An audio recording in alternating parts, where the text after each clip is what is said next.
very nature of the soul?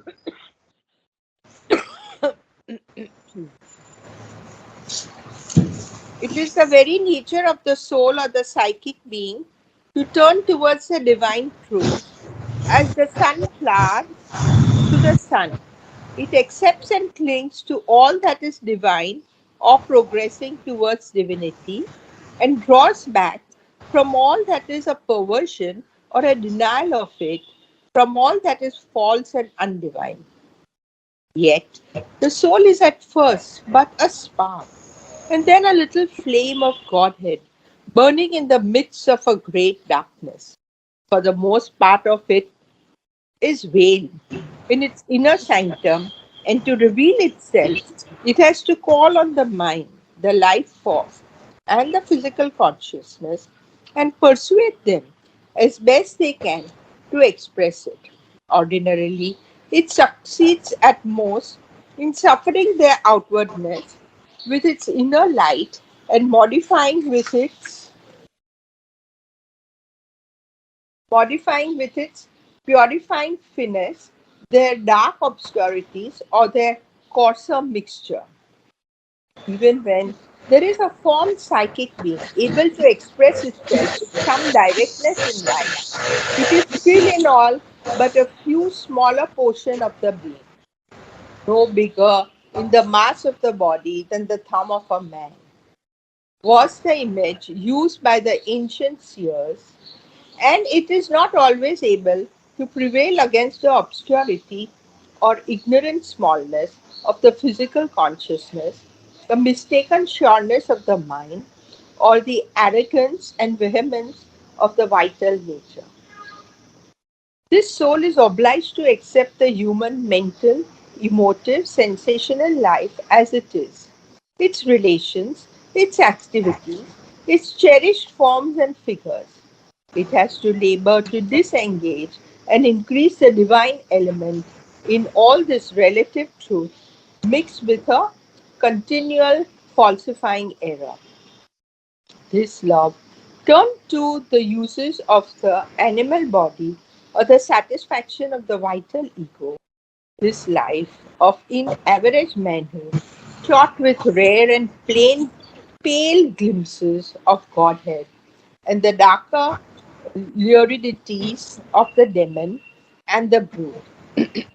Unerring in the essence of its will, it is obliged often under the pressure of its instruments to submit to mistakes of action, wrong placement of feelings, wrong choice of person, errors in the exact form of its will, in the circumstances of its expression of the infallible inner deal. Yet is there a divinization within it which makes it a sure guide than the reason or than even the highest desire, a sure desire. And through apparent errors and stumblings, its voice can still lead better than the precise intellect and the considering mental judgment. This voice of the soul is not what we call conscience, for that is only a mental and often conventional which erring substitute. It is a deeper and more seldom heard call. Yet to follow it when heard is wisest. Even it is better to wander at the call of one's own soul than to go apparently straight with the reason and the outward moral mentor. But it is only when the life turns towards the divine that the soul can truly come forward and impose its power on the outer members, for itself a spark of the divine, to grow in flame towards the divine is its true life and its very reason of existence. Explaining what the psychic influence is and the psychic emergence. So, we'll quickly go through the language and just point out a few things here and there. Otherwise, it's very simple. It's very, very simple. But the words, we have to pay full attention to the words. Okay? I'm reading each sentence. It is the very nature of the soul or the psychic being. Okay? So he is saying including both, because it depends on the psyche. The soul is the psychic being which is undeveloped and potential only, normally. So he is including both, because the psychic being is the flame, the raging flame. It sacrifices everything for the divine. But the soul also can be a spark, or it can be a small flame, or it can be a flame without much intensity. That's why he's including soul also. Even a person whose soul is not developed fully, yet it can be allowing you to go towards the divine. That's why he has included the word soul also. Soul or the psychic being.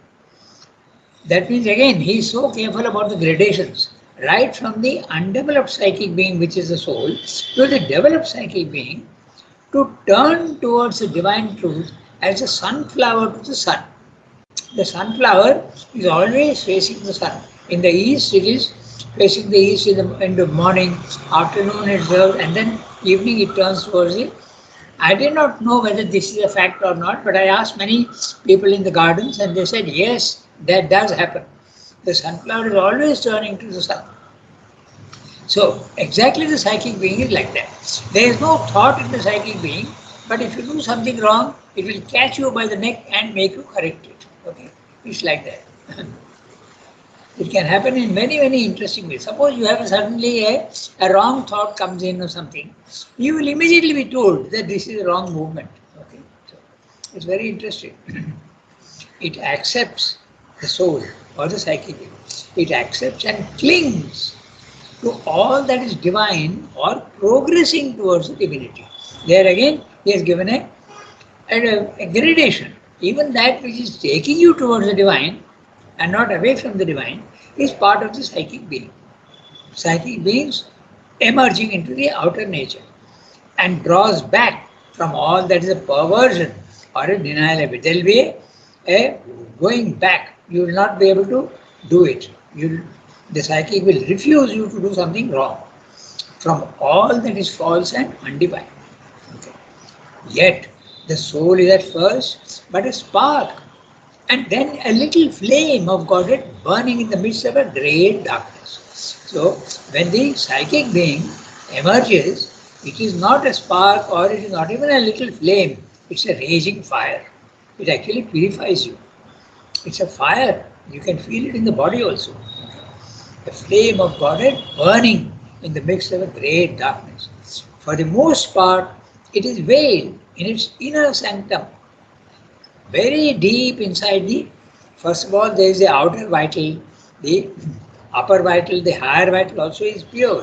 There is patriotism, love, sympathy for others, goodwill, all these things are there. But behind that is the inner vital, which is much more open and much purer.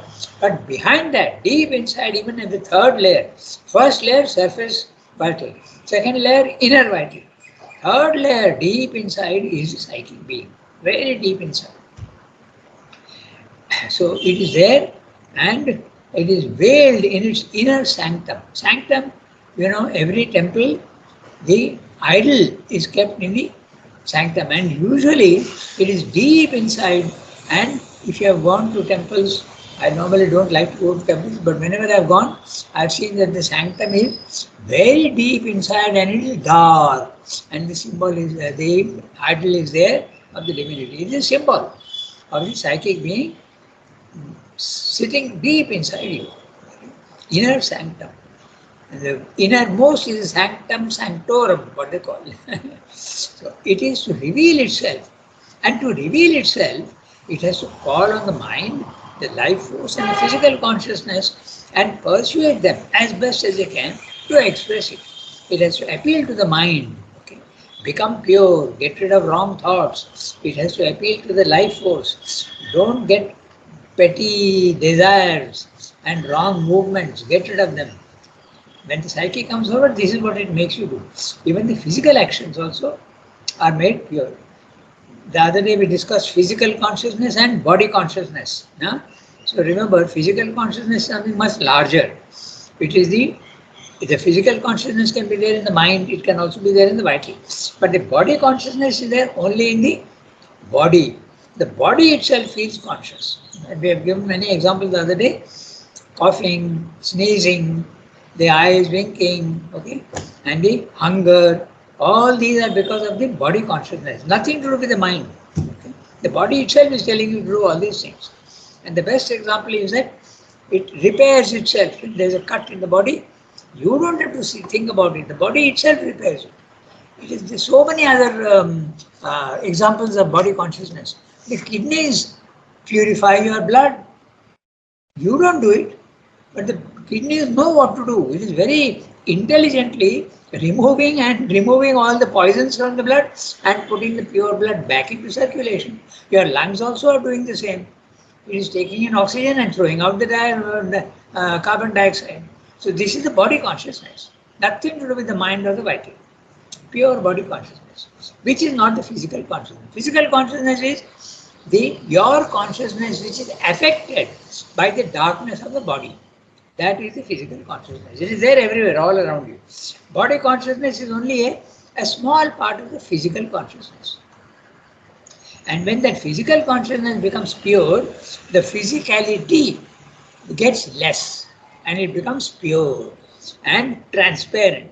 If the physical consciousness is there, it is dark and it is also smoky. Okay? But when the consciousness becomes pure, the smokiness disappears, the darkness disappears, it becomes clear, transparent. And if you are absolutely pure in the consciousness, it becomes even a halo, okay? A luminous light around your, the aura around your head becomes the halo. Okay? That also is there in very developed people. Okay. So, burning of a, then little. So he has given 3 gradations. First of all, it's a spark, then it's a little flame, then a burning in the midst of a great darkness. For the most part, it is veiled in its inner sanctorum, and to reveal itself, it has to call on the mind, life force, and physical consciousness and persuade them as best as they can to express it. Ordinarily, it succeeds at most in suffusing. To suffuse is to enter into something and percolate and fill it up. Suppose you have a glass of water and you drop one drop of any one color, it slowly suffuses the whole glass. Okay. So this is what is a very interesting word. It succeeds in influencing. Little drop of the psychic influence comes into the body-mind life and enters everywhere, but it gets diluted. It succeeds at most in suffusing their outwardness with its inner light and modifying with its purifying fineness. It purifies in the fine. It is not gross. It is not rough. It is very fine, okay, very subtle. Purifying fineness, their dark obscurities or their coarser mixture. So dark obscurity is light and this coarser mixture, the substance itself is coarse. Okay? In fact, when the psychic being comes forward, the coarse substance in the body starts coming out. Okay? I have got many examples, but one example now I can tell you because of Temiben. Okay? Temiben used to have a very bad skin. Okay? Eczema like. So she asked mother what to do about it. The mother said that when you reject the impurities of the mind, they go down. They settle in the vital. And when you purify the vital, it comes out into the body.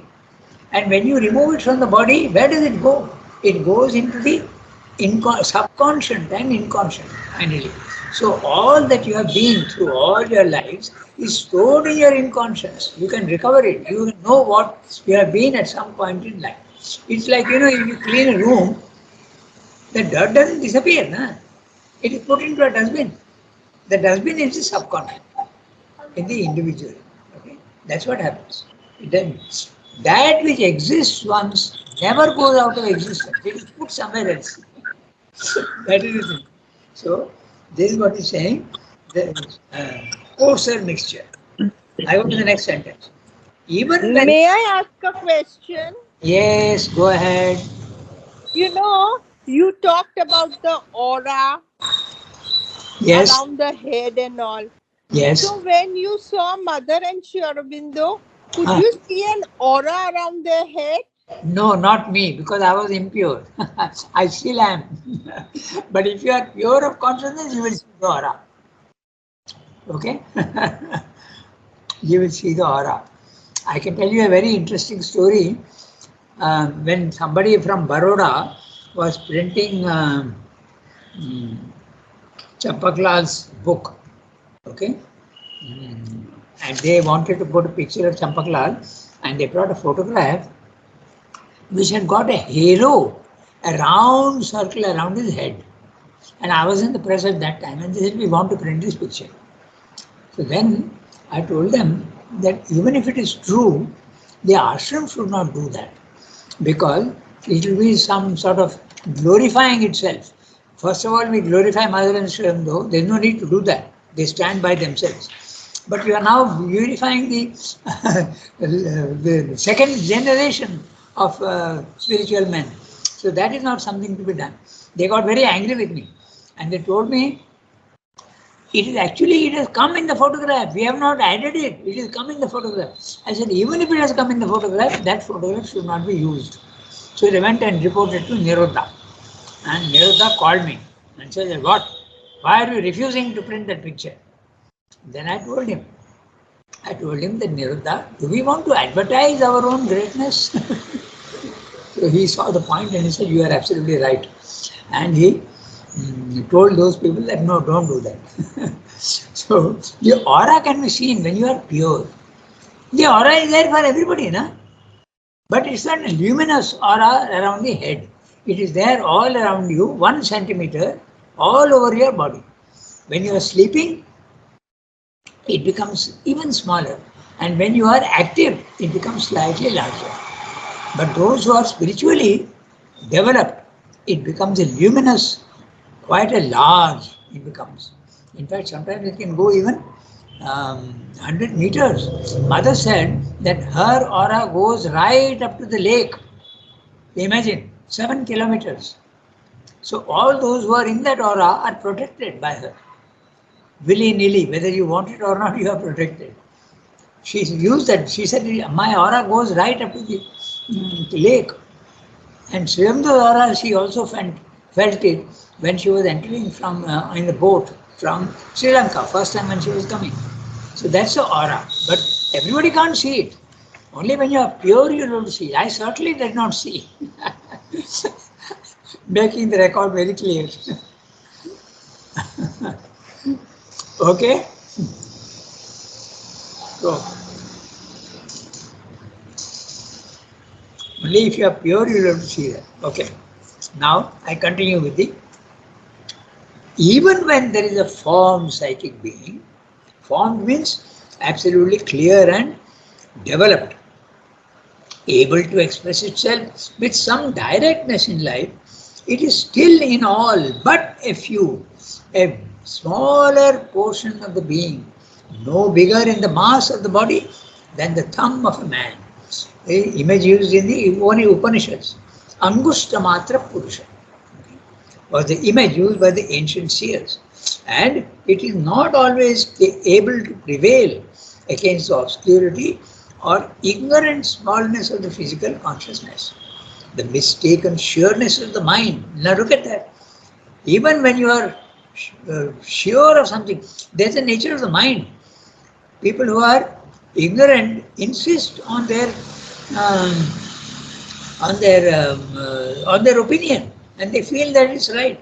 Actually, the wiser you get, you know that you're the more flexible and the more accommodative you become when you become wider and wiser and wider also. Okay, so the mistaken sureness of the mind, you have to get rid of that, and the arrogance and vehemence of the vital nature. There are some who will insist that you should do what I am saying. So that is absolutely, that is the arrogance. These are the impurities in the vital. And the mistaken sureness is a mental impurity. This soul is obliged to accept the human mental, emotive, sensational life as it is, its relations, its activities, its cherished forms and figures. The psychic being has to accept it at first. Yes, that is what it is, but I have to change it. That's what the psychic being's attitude should be. It has to labor to disengage and increase the divine element in all this relative truth mixed with a continual falsifying error. The error falsifies it and continuously it is falsified. This love turned to the uses of the animal body. All our human love is nothing but lust mixed with it. It depends on if the person is very tamasic and rajasic, then the element of lust is more. And if he is very, very sattvic, the love is purer, but still there is an element of lust in it. Okay? So, but even if there is no lust, okay, the love of a mother for the child and the child's love for the mother, there is an element of egoism. There may not be any lust in it, but there is an egoism. The mother expects the child to do something for her in old age. That's what happens. And the children also always expect the mother to do something which they want. So it is impure. Divine love is pure. Human love is always impure. It can become more and more pure, but still the element of impurity is always there in the human love. This soul is obliged to accept the human mental, emotive, sensational life as it is, its relations, its activities, its cherished forms and figures. It has to labor to disengage and increase the divine element in all this relative truth mixed with a continual falsifying error. This love turned to the uses of the animal body or the satisfaction of the vital ego.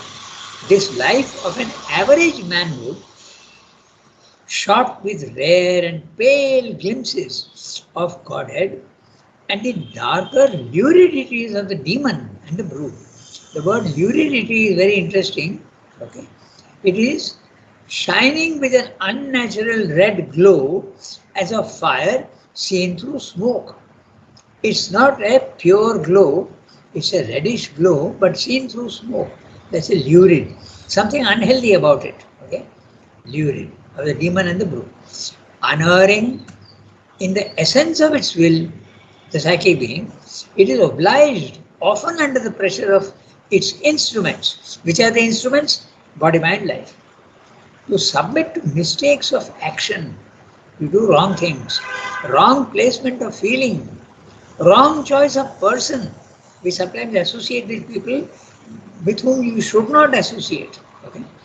Errors in the exact form of its will, in the circumstances of its expression of the infallible inner ideal. All these things can happen when you are impure. Yet is there a divination within it, in the psychic. A divination is to be distinguished from divinization. Divinization is to make more divine. And divination is a vague feeling of something noble. Okay? Divination, like the French word deviner. Okay? It is a vague feeling. Deviner in French means to guess. So you're not sure, but there is some element of truth in it. Yet there is a divination within it which makes it a surer guide than the reason and or than even the highest desire. Your desire can be a very selfless desire. I want to help people, but there also there is an ego. And through apparent errors and stumblings. Now that's interesting. He's saying that your error and stumbling seems to be apparently wrong, but it is leading you to the truth. This is always, he says always this. Error, unless you make an error, how will you know the truth? It's a very interesting. So you should not be afraid of errors. You should learn from errors. Errors are steps on the way and you must make full use of them. Should not repeat it, but you must make full use of it. It is to be used as a scaffolding. Apparent errors and stumblings, its voice can still lead better than the precise intellect and the considering mental judgment. This voice of the soul is not what we call conscience, because conscience is a mental concept. Okay, conscience is linked with morality, which is made by the mind. It is mind-made rules which are which constitute morality and ethics. But the spiritual correctness is not morality at all. It is not constructed by the mind. It is something natural that comes from the self, the spiritual planes of consciousness. It may actually be contrary to moral considerations also, the spiritual truth. This voice of the soul is not what we call conscience, for that's only a mental and often conventional erring substitute. Okay? Conventional. In certain circumstances, you feel that this should not be done. So it may be valid for a certain time, but it's only a convention. It's not true at all. Okay?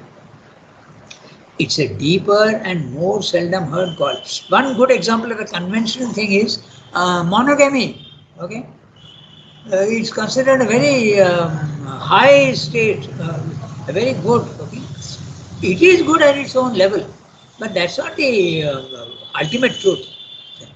In India, polygamy was not at all unusual. Okay, remember uh, the Pandavas, okay, and also in the uh, Mahabharata, also the Pandavas, 5 husbands, one. Of course, it's a symbol, but it's not. The Rajas used to have many wives, okay, and in many cases also, even today in India, it is like that. It's not. It is looked down upon because of a convention, okay, because there are other values that come. Yeah. Anyway, we won't go into that subject. It's a deeper and more seldom heard call. It's much rarer. Morality is different from the psychic guidance. That's what he's saying. Yet to follow it when heard is wisest. Even it is better to wander at the call of one's soul than to go apparently straight with the reason and the outward moral mentor. He's using the word mentor for morality. It's very useful when you are undeveloped. You definitely need morality when you are not pure and average person. You have to be moral. But at the spiritual level, morality disappears. But it is only when the life turns towards the divine that the soul can truly come forward and impose its power on the outer members. For itself a spark of the divine, to grow in flame towards the divine is its true life and its very reason for existence. So the psychic emergence is one of the major events in a spiritual life. In fact, it is the safest. It's much more safe to get the psychic to come forward than to go up and get the self. That can be dangerous. Okay. Now we go to the next para at a certain stage in the yoga. So let's Today, just, yes, go ahead.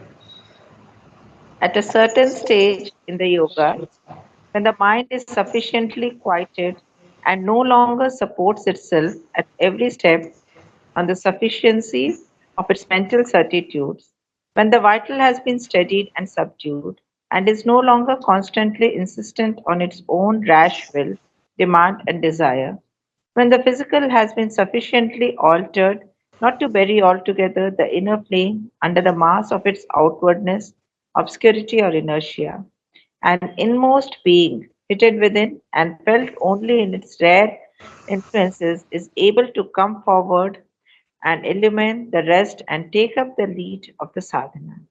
Its character is a one pointed orientation towards the divine or the highest, one pointed and yet plastic in action and movement. It does not create a rigidity of direction like the one pointed intellect or a bigotry or of the regnant idea or impulse like the one pointed vital force. It is at every moment and with a supple sureness that it points the way to the truth automatically distinguishes the right step from the false, extricates the divine or Godward movement from the clinging mixture of the undivine. Its action is like a searchlight, showing up all that has to be changed into nature. It has in it a flame of will insistent on perfection, on an alchemic transmutation of all the inner and outer existence. It sees the divine essence everywhere, but rejects the mere mask and the disguising figure. It insists on truth, on will and strength and mastery, on joy and love and beauty, but on a truth of abiding knowledge that surpasses the mere practical momentary truth of the ignorance, on an inward joy and not on mere vital pleasure, for it prefers rather a purifying suffering and sorrow to degrading satisfaction, on love winged upward and not tied to the stake of egoistic craving, or with its feet sunk in the mire, on beauty restored to its priesthood of interpretation of the eternal, on strength and will and mastery as instruments not of the ego but of the spirit. Its will is for the divinization of life, the expression through it of a higher truth, its dedication to the divine and the eternal. Towards the end of the para is sheer poetry, the way he is described. We'll read that, and there are many, many images that he has used. We'll see that. So we have got time, we'll finish this para. So he's saying, at a certain stage in the yoga, when the mind is sufficiently quieted, it need not be absolutely quiet, but you are not excited and the mind is not insisting on many things. It is sufficiently quieted and no longer supports itself at every step of the sufficiency of its mental certitudes. So it's very interesting. The wiser you get, the more your rigidity of thinking disappears. You become open-minded and you start considering other possibilities also. So it's a very interesting development that the sharp edges and the sharp corners and the very well-formed opinions start becoming more and more loose. You start wondering about the other things. That's what happens when you become wiser and wiser. You don't insist on your own truth. Okay? Of course, there are some truths which can be insisted on, but most of the opinions in the mind are not real. I mean, they can be changed very easily because there are two aspects of it. There is a truth and a falsehood. When the mind is sufficiently quieted and no longer supports itself at every step on the sufficiency of its mental certitudes. There you are. He has used different words here. Sufficiency of its mental certitude. You are sure this is enough for me, this opinion. Okay. Earlier he has used the word mistaken. What is the word he has used?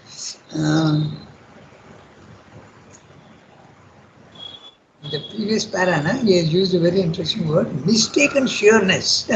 So, it's a mistaken sureness of the mind, but here he's saying sufficiency of his mental certitudes. Look at the flexibility of the language, how he expresses the same thing with different words. When the vital has been steadied and subdued and is no longer constantly insistent on its own rash will, demand and desire. When the physical has been sufficiently altered, now note that when you enter the yoga, even the body starts becoming more and more flexible and it starts being remodeled. Okay, in Sravdas yoga. In the other yogas, you reject the body mind in life, you don't concentrate. But in Sravdas yoga, even the body starts becoming purer. The substance starts becoming purer and it is remodeled.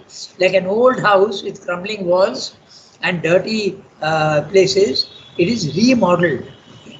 That's what happens. Very clear, he's insisting. See, he's saying, physical has been sufficiently altered. So pay full attention to that. Okay? It is something that happens to everybody. I'll only mention two. Okay, one was Jiddu Krishnamurti. Okay, he used to talk about it as a process. He used to have pain, and it is a process being done. In Sri Aurobindo case, I give you that. Sri Aurobindo said his mind was, it used to be drilled. So much pain he used to get. Okay. The old ideas have to be taken out. He says, my mind used to be drilled, like a drill, making a hole in the mind. And Sadguru, okay, Sadguru also, he almost died when his body was being remodeled. Okay, there were people who looked after him. So this is exactly what is when the physical has been sufficiently altered, not to bury, not to bury altogether the inner flame under the mass of its outwardness, obscurity, or inertia. All three are different. Outwardness, the physical world is more real to you than the inner. Obscurity, not the right way of looking at things, or inertia, even laziness can be there. Okay. So, an inmost being, that's a psychic being, long hidden within and felt only in its rare influences, is able to come forward and illumine the rest and take up the lead of the sadhana. Its character is a one-pointed orientation towards the divine or the highest. Now, one-pointed orientation, and in the other paragraph he has said like a sunflower. One-pointed, always pointing towards the sun. Here he used different words, but there he has used like a sunflower. Here he is saying one-pointed orientation. Nowhere else. It's always pointing towards the sun. Okay. And another, towards the divine or the highest. Now what does it mean? The highest is the divine, so why is he saying or the highest?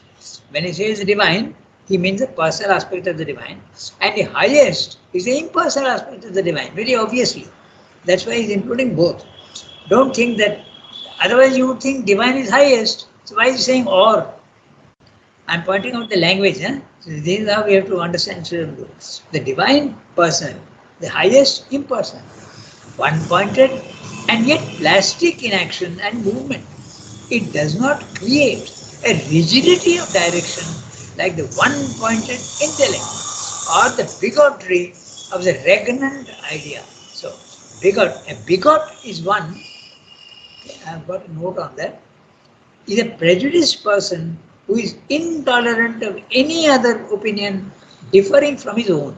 That's bigotry, the quality of being a bigot, only insisting on his own and intolerant of others. That's normally what many religions are, okay? Bigotry. Only the Christianity is right, all the others are wrong. Only Islam is right, all the others are kafirs and all wrong. Okay. So this is a bigotry. So they have to get rid of that. Of the regnant idea, regnant, reigning, okay? From the word reign in French, reigning idea. That which is the ruling idea. Or impulse, like the one-pointed vital force.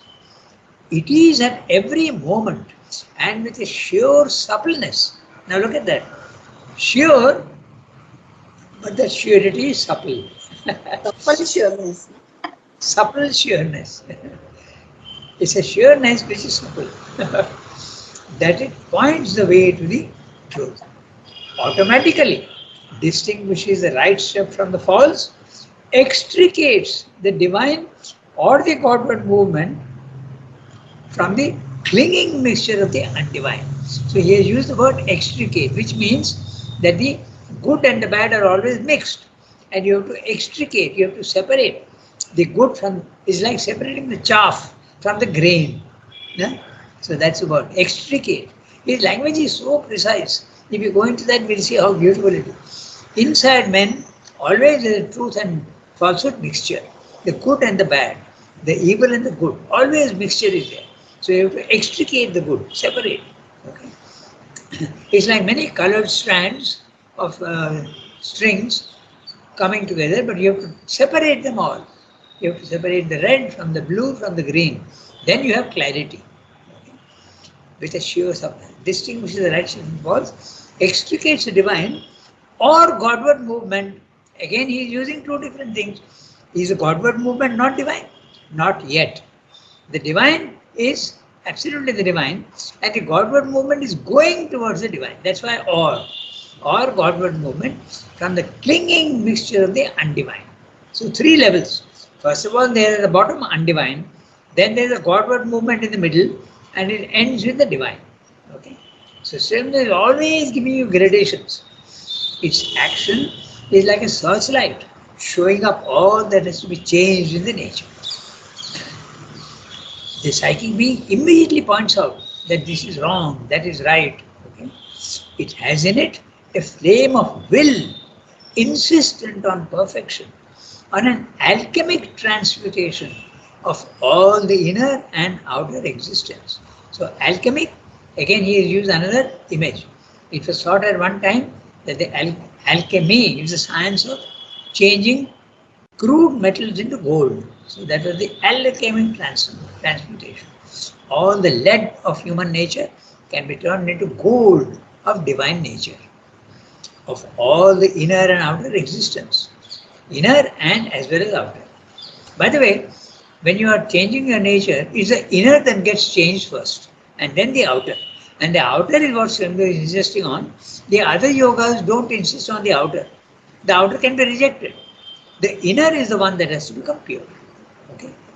The inner nature is there, and that has to. It is already much purer than the outer, but still it has to be. That is the change that comes.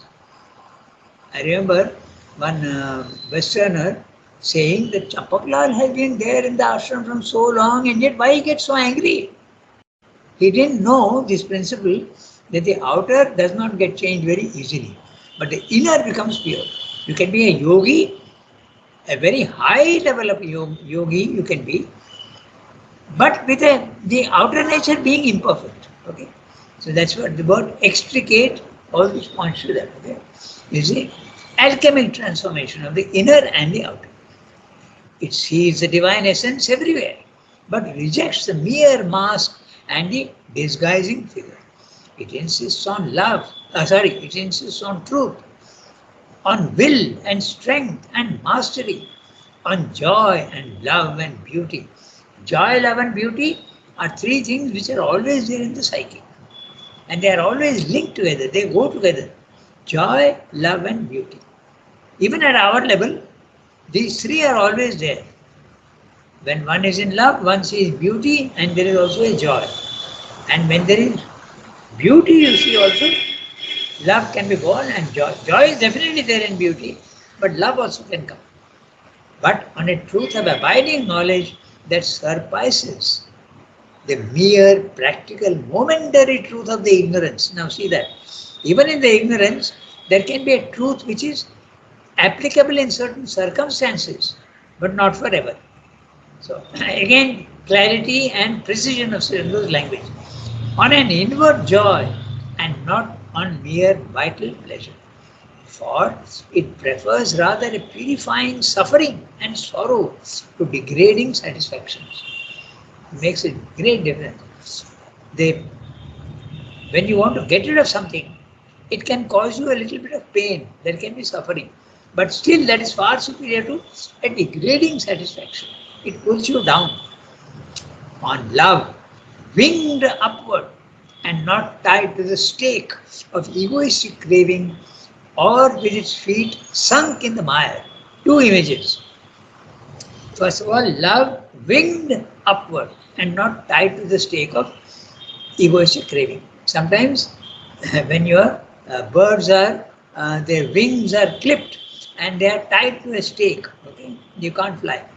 Or with its feet sunk in the mire.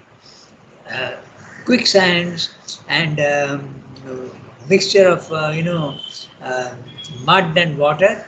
That's it. You can't extricate yourself very easily from there. It's difficult. On beauty, restored to its priesthood. Now that's interesting. He's using the word priesthood. The priest is one who connects you, your individual, to the divine. So beauty can do that. That's why the pursuit of art, okay, actually purifies your being. That's what. Beauty is a priest. When you see beauty, you are nearer to the divine than when you don't see beauty. In its priesthood of interpretation of the eternal, on strength and will and mastery as instruments, not of the ego, but of the spirit. Its will is for the divinization of life. There you are. Now you have the distinction between divination and divinization. Life itself starts becoming more and more divine. The expression through it of a higher truth. Its dedication to the divine and the eternal. So, I've again crossed by 2 minutes the time. Okay. But a beautiful para and giving you the essence of what the psychic emergence is. It's one of the high points of spiritual life when the psychic comes forward. Okay, we stop here today, and I noticed that Pallavi is not there, although Tuesday is her speciality. So, Tarika, Archana Di, Somi, Yasmin, Shilpa, au revoir everybody, have a nice day, and have a nice